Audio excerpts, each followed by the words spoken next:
Hi, I'm Eric Dahl. Be sure and join my incredibly talented friend, Sam Millar, on the UK Americana Bar Show. Not only my interview, but other great artists as well. I don't know. Yeah. It wasn't really like... That $20 went pretty far, Sam. Hey everybody, welcome back to the UK Americana Bar Show. Thank you for joining us. We really do appreciate it. Bringing you now part 2 of the interview I did with the legend Eric Dahl in Nashville, Tennessee. He tells us all about this new podcast that he's got going and a bit of rivalry there between me and him. Not sure about that. He also tells us about this event that they went to, a Fender event with Brad Paisley. And then he gave us an exclusive, hold the phone, Dolly Parton is doing a residency in Las Vegas. So it's pretty cool. Before we go, just one more shout out to Kelly of the Blue Ridge Harley Davidson in North Carolina. Thank you, Kelly. Love all the stuff he sent us down. It's fantastic. So, part 2, Eric Dahl. Love this guy. Check it out.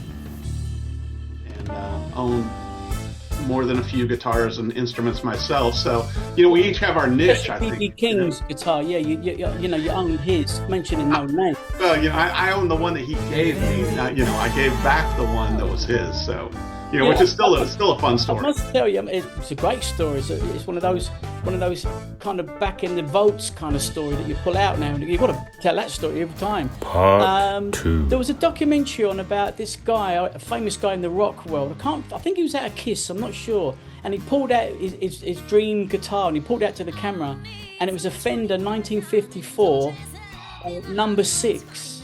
Right. Number 6. Yeah. So it's kind of the holy grail, because he said when they made them, they didn't make like 1, 2 at a time. So they make a batch. So that so he had the first kind of Fender.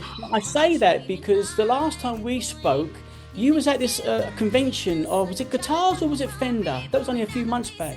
Yeah, you were right. Oh my goodness. Thanks for bringing that up, Sam. I was it was a Fender event with Brad Paisley. So Fender opened up this showcase here in Nashville, Tennessee, and it's not open to the public. It's by invite only, and a lot of times they have artists there. And so the last one I attended last month was for Brad Paisley, to where Brad has released special versions of these Paisley guitars. And so what they did was on Sam, they found the wallpaper that was used on the original Paisley guitars, where you see that Paisley pattern, and they recreated them. And so Brad Paisley was there, and Steve Warner was there, and just other amazing people and artists. And they had a jam session after Brad was up there discussing this new Telecaster, Fender Telecaster through Fender, limited edition, Sam. But also, and this is the first time I've gotten to talk about this in an interview, Brad is personally making, I believe, 19 of these in his own shop. And so this is like over in East Nashville, and they've got a Fender guitar shop downstairs, to where they can make the bodies of the guitars and basses, necks, do all that, put them together, electronics and all. And then upstairs on the second level, they have a stage with guitars hanging up all around, and so it was like a little concert. And Brad, I'll send you the footage. I've got it. I'll send it over to you. We'll include it. That'd be fantastic. Yeah, and so Brad's up there talking, looking at each of. There's probably only 30 or 40 of us in the room, and then he has a little jam session playing these one-off Telecasters that they found. I was talking to the gentleman who found a wooden box, Sam, that was covered in that paper, and then they bought that from him, and then reverse engineered it and made more of the paper to make these guitars. That's incredible. You just reminded me of something there. Have you heard any word about Willie Nelson? We know he was quite ill recently. I haven't yet. It's so interesting too, because I know there's been a lot of news about his son. Lucas has been touring a lot, and Willie is continuing to tour, which is but he's been having to take breaks, I think, because Willie is, I remember the first time I saw Willie Nelson live years ago, back in Carbondale, Illinois, and it was a sold out space, Sam, and it was just riveting. And he was still playing that old Martin classical guitar of his that he's played so much, he wore a hole in it. Yes. And so, luthiers have had to work on it just to keep that guitar functional. So I'm hoping that Willie will bounce back health-wise. It's funny, like these old boys, if you like, because they are. But I mean, Neil Young, he toured Glastonbury. I mean, it was just incredible. They reckon it was one of the highest rated watched kind of Glastonburys there was, Neil Young. How old is Neil Young? 82, 83? Oh, gotta be. Well, and what's interesting too, Sam, that you bring up is that Willie Nelson's son toured backing up Neil Young. So that's really where he got all his experience. Amazing. Yeah. So let me ask. I've got to ask you this. Sorry, you won't get back till I ask you this. Right, you sent two guys over, very shady characters. You sent over here. That sounds about like me. And it was Heavy Drunk and Watermelon Slim. And you know what? I mean, Eric, they were fantastic. It's so funny, Sam. I was wearing that T-shirt this weekend because I'm friends, with Heavy Drunk, with Rob, and we've been friends for years. I don't know if I told you this backstory, and I don't know if Rob told it too. And I'm going to share this with you, so next time he comes over, you can remind him. But he is an incredible cook, especially when it comes to barbecue. And so he owned a restaurant out in Leaper's Fork, Tennessee, that was called Puckett's Market and Grocery and everything, that he ended up selling. And so he could put himself fully into his music.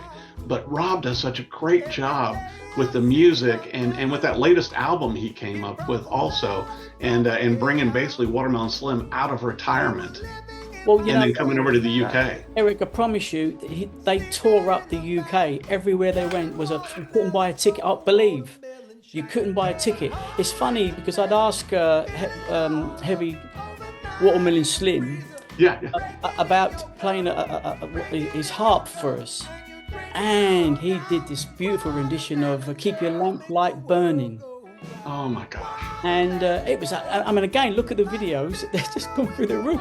I'm thinking, who are these two shady guys? Well, and like I said, in Heavy Drunk, Rob and I have been friends for so many years and ridden motorcycles and hung out together and had barbecue. And so it's just a lot of talent. But I think it's incredible too that, that with Heavy Drunk, because I saw them perform live here, Sam, years ago down at the Franklin Theater to a sold out theater. And I was front row, and it was just amazing with the amount of talent and music. And I think that album that they did together is doing very well also. So he never took you a bike then? No, that's like somebody taking your guitar. Nobody can ever take your Harley Davidson. No. Doggone it, he'd never let me. I said I used to take it sometimes and ride around the back, but he never knew. I was probably eating his barbecue then. By the way, there's a young lady over here who's really incredible. I mean, she's kicking up a storm in the UK. Country singer from out in Essex way, Florence Somerville. I've heard that name. You know her, because you know her manager very well, Alan Cackett. Yes. She'd love to get onto your new podcast that I haven't told anyone about. I think we can make that happen. I'll be honest with you, Sam, and you and I have been friends for so long, which I deeply appreciate. But this is the first announcement of the podcast. You were the first to know. I'm excited about it because I know we're going to be doing lots of different stuff. It's going to be really, really exciting. And with your diary that you've got of people, your little black book. My God, you're going to ask Dolly to come on again? Yeah, it's funny because what we've had to do, Sam, and you get it too, particularly with your show, to where before we had artists coming on and go, hey, I'm playing at the Bridgestone in Nashville, or I'm playing at the Ryman. And so we've had to come back to them now and go, yeah, the show airs in Portland, Las Vegas, and Austin, Texas. You can't just talk about what you're doing in Nashville because it's national. So this year has really been the year to kind of get people to think of it nationally, just like we had Cody Jinks on recently, an incredible country music artist. And to where it's like going, okay, here's, view it more as where you're going on your tour. Right. Just like when they're touring all over the UK and Europe, instead of just saying, I'm playing a show, in London tonight. Here, just like with your show, it's like it's a bigger footprint, Sam. Oh, incredible. It's exciting times. You know what? I think that's probably it for now, I suppose, Mr. Dahl. And now that you're a competitor in the podcasting world, Never a competitor, but I'll tell you what, Sam, we gotta get back together and talk about some of the other shows that are going to be coming through, your area and in Nashville, and keep this going so we can, there's a lot of new releases coming out. Fantastic. I'm really excited about it. And I forgot, I got to bring up this too, Sam, while I'm talking with you and your followers, to where Dolly Parton is going to be doing a residency in Las Vegas. And I understand that's going to be later this year, I believe in December, in Las Vegas, Nevada. So I'll keep you tuned up on that. I'm trying to get an interview with Dolly again. And then she's got a new musical, and I'm going to be interviewing the person, the young lady that portrays Dolly in this musical. And I think this musical is going to go nationwide also, starting in Nashville, Sam. Oh, blimey. So things are looking great for us. Hey, the music, it's all in the music.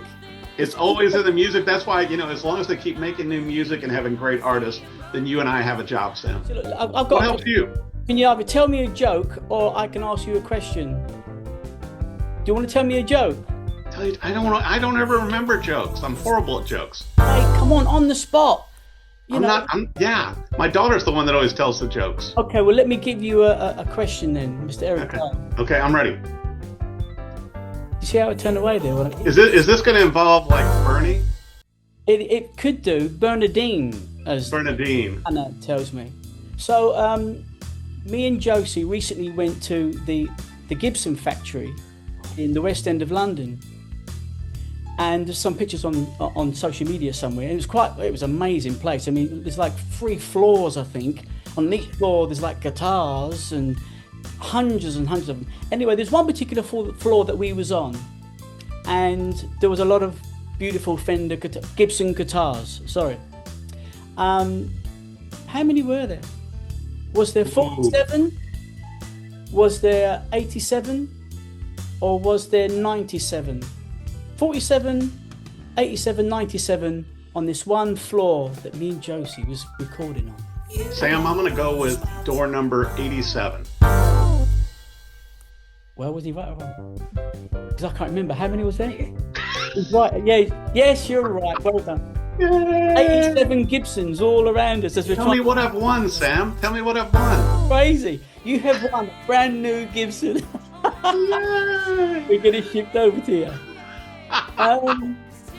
So what does the future hold then, apart from winning awards and new podcasts and transatlantic and oh god, anything else going on up in the future? I'm still writing for the magazines, as you know, Sam. Guitar.com, they're based in the UK, which I'm in my 2nd year of writing for that magazine, which I love it. They're just an incredible team to work with. And then here in the States, I'm still writing for Worship Musician magazine. And then I'm going to be launching another area of music gear review on my website. There's going to be Gear Gab with Eric Dahl. And so I'm going to be doing some more music gear coverage, because they loan me guitars and pedals and amplifiers, and I get to play them. I've seen that all over the internet. You're right. They've got your kickstarts, you've got the plectrums, they've got everything. Right. Pretty good. So those are a few of the new things. I mean, I'm hoping to fit in some sleep, just a little sleep once in a while, Sam. Not a lot of sleep. Don't do any of that. And I always prefer, great British tea. I'm a huge fan, of great tea and also coffee. So I kind of, those are the main things that I consume. And Guinness, Guinness as well. Plenty of Guinness. Right here, got me right here. I do have to keep some of that in the refrigerator. Ladies and gentlemen, for the minute, my man, the legend that is Eric Dahl. Thank you, Eric. Really do appreciate it, mate. Really do. Thank you, Sam. You're the best. God bless you.